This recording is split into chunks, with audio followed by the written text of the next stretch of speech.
If you need to flip an image in Prezi, you're in the right place. In this quick tutorial, I'll show you exactly how to flip an image in Prezi step by step, whether you want to flip it horizontally or vertically.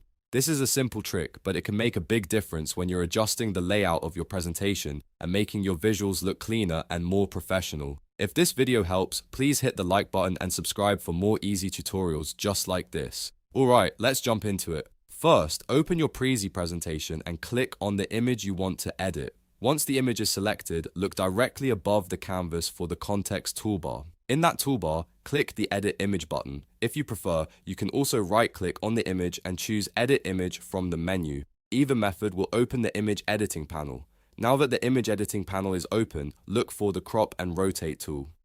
This is where Prezi gives you the options to adjust the orientation of your image. Inside that panel, you'll see the flip horizontal icon, which usually looks like two triangles facing away from each other. Click that if you want to flip the image left to right. This is great when you want to mirror an image or change which direction a person or object is facing. If you want to flip the image upside down instead, click the flip vertical icon, which looks like two triangles stacked vertically. That will turn the image over from top to bottom. Take a moment to make sure the image looks the way you want before moving on. Once you're happy with the result, go to the top right corner of the editor and click Save or Apply. This is an important step because it locks the changes onto your canvas and makes sure the flipped image stays in your presentation. After you save it, your image will be updated right away in Prezi, and that's it.